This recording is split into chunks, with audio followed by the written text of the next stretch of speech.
ನೋಡಿ, silicon city ಬೆಂಗಳೂರಿನಲ್ಲಿ ಆಗಾಗ ಪುಂಡರ ಹಾವಳಿ ಮಿತಿ ಮೀರ್ತಾ ಇರುತ್ತೆ. ಅದರಲ್ಲೂ ಈ ನೇಪಾಳಿಗರ ಪುಂಡಾಟ ಮತ್ತೊಮ್ಮೆ ಬೆಳಕಿಗೆ ಬರ್ತಾ ಇದೆ. ಬೆಂಗಳೂರಿನಲ್ಲಿ ಮತ್ತೆ ನೇಪಾಳಿಗರು ಪುಂಡಾಟವನ್ನ ಮೆರೆದಿದ್ದಾರೆ. ಯಾವುದೋ ಒಂದು ಸಣ್ಣ ವಿಚಾರಕ್ಕೆ, ಕ್ಷುಲ್ಲಕ ವಿಚಾರಕ್ಕೆ ತಮ್ಮಲ್ಲೇ ಹೊಡೆದಾಡ್ಕೊಂಡಿದ್ದಾರೆ. ಬೆಂಗಳೂರಿನ ಉತ್ತರಹಳ್ಳಿಯ ಹನುಮಾನ್ಗಿರಿ ಹಿಲ್ಸ್ ಬಳಿ ಫೈಟ್ ಮಾಡ್ಕೊಂಡಿರೋದು ಇದು. ಒಬ್ಬಿಬ್ರಲ್ಲ, ಅವರು 10 ಜನ ಯುವಕರು ಒಮ್ಮೆಲೆ ಬಡ್ದಾಡ್ಕೊಂಡಿದ್ದಾರೆ.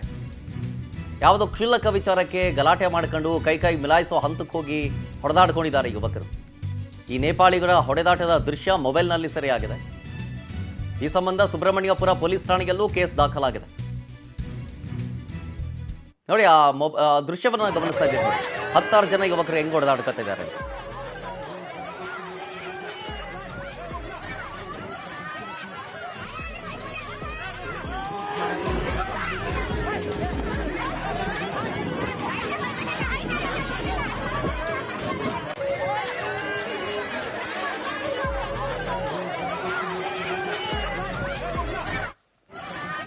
ಡೀಟೇಲ್ಸ್ ಕೊಡ್ತಾರೆ ಇದ್ರ ಬಗ್ಗೆ ನಮ್ಮ ಪ್ರತಿನಿಧಿ ವೆಂಕಟೇಶ್ ಲೈವ್ನಲ್ಲಿ. ವೆಂಕಟೇಶ್, ಯಾವಾಗ ಆಗಿದ್ದು, ಜೊತೆಗೆ ಎಕ್ಸಾಕ್ಟ್ ಲೊಕೇಶನ್ ಬಗ್ಗೆ ಹೇಳೋದಾದ್ರೆ?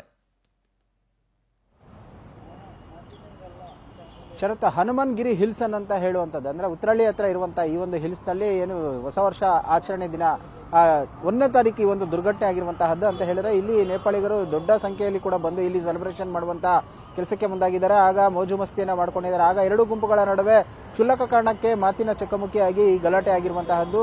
ಈ ಹಿಂದೆ ಕೂಡ ಇದೇ ರೀತಿಯಾದಂತಹ ಹಲವು ಘಟನೆಗಳು ಕೂಡ ಆಗಿರುವಂತದ್ದು. ಅಂದ್ರೆ ಲಾಲ್ಬಾಗ್ನಲ್ಲಿ ಕೂಡ ಈ ಒಂದು ನೇಪಾಳಿಗರ ಗ್ಯಾಂಗ್ ಗಲಾಟೆಯನ್ನು ಮಾಡ್ಕೊಂಡಿತ್ತು. ಆ ಸಂದರ್ಭದಲ್ಲಿ ಹಲವರಿಗೂ ಕೂಡ ಗಾಯಗಳಾಗಿತ್ತು. ಸ್ಥಳೀಯರ ಮೇಲೆ ಕೂಡ ಹಲ್ಲೆಯನ್ನು ಮಾಡಿದ್ರು. ಅದಾದ ಬಳಿಕ ವಿಧಾನಸೌಧ ಮುಂಭಾಗದಲ್ಲೇ ಕೂಡ ತಡರಾತ್ರಿ ಕೂಡ ಒಂದು ಗಲಾಟೆ ಆಗಿರುವಂತದ್ದು. ಅಂದ್ರೆ ಹೆಲ್ಮೆಟ್ ಗಳಿಂದ ಹಲ್ಲೆಯನ್ನ ಮಾಡ್ಕೊಂಡಿದ್ರು. ಆಗ ಪೊಲೀಸರು ಕೂಡ ಬಂದು ಕೆಲವೊಬ್ಬರನ್ನ ವಶಕ್ಕೆ ಪಡೆದಿದ್ರು. ಇದಾದ್ರೂ ಕೂಡ ಈಗ ಇವರು ಉತ್ತರಹಳ್ಳಿ ಕಡೆ ಏನು ಒಂದು ನ್ಯೂ ಇಯರ್ ಸೆಲೆಬ್ರೇಷನ್ ಮಾಡಕ್ಕೆ ಹೋದಂತ ಸಂದರ್ಭದಲ್ಲಿ ಹುಡುಗಿಯ ವಿಚಾರಕ್ಕೆ ಗಲಾಟೆ ಆಗಿದೆ ಅಂತ ಹೇಳಿ ತಿಳಿದು ಬಂದಿದೆ. ಸದ್ಯ ಸುಬ್ರಹ್ಮಣ್ಯಪುರ ಪೊಲೀಸ್ ಠಾಣೆಯಲ್ಲೂ ಕೂಡ 4-5 ಜನರ ವಿರುದ್ಧ ಒಂದು FIR ಕೂಡ ದಾಖಲಾಗಿದೆ. ಎಲ್ಲೇ ಒಂದು ಈ ರೀತಿಯಾದಂತಹ ಒಂದು ಹಬ್ಬ ಹರಿದಿನಗಳಾದಂತಹ ಸಂದರ್ಭದಲ್ಲಿ ದೊಡ್ಡ ಸಂಖ್ಯೆಯಲ್ಲಿ ಕೂಡ ಇವರು ಬರ್ತಾರೆ.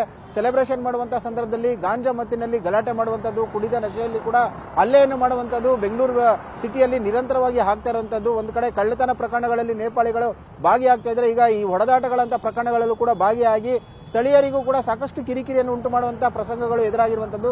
ಸದ್ಯ ಸುಬ್ರಹ್ಮಣ್ಯಪುರ ಪೊಲೀಸ್ ಠಾಣೆಯಲ್ಲಿ ಘಟನೆಗೆ ಸಂಬಂಧಪಟ್ಟಂತೆ ಕೂಡ ಪ್ರಕರಣ ದಾಖಲಾಗಿದೆ. ಇನ್ನಾದ್ರೂ ಕೂಡ ಇವರ ಒಂದು ಅವಳಿಗೆ ಬ್ರೇಕ್ ಹಾಕಬೇಕಂದ್ರೆ ಪೊಲೀಸರು ಕಟ್ಟುನಿಟ್ಟಿನ ಕ್ರಮವನ್ನು ತೆಗೆದುಕೊಳ್ಳಬೇಕು. ಮತ್ತೆ ಇವರು ಎಲ್ಲೆಲ್ಲಿ ಹೆಚ್ಚಿನ ಸಂಖ್ಯೆಯಲ್ಲಿ ಸೇರ್ತಾರ ಅಂತಹ ಕಡೆ ನಿರ್ಬಂಧವನ್ನು ಕೂಡ ಹೇರಬೇಕಾದಂತಹ ಪರಿಸ್ಥಿತಿ ಇರುವಂತಹದ್ದು. ಶರತ್, ಥ್ಯಾಂಕ್ ಯು ವೆಂಕಟೇಶ್ ಡೀಟೇಲ್ಸ್ಗಾಗಿ.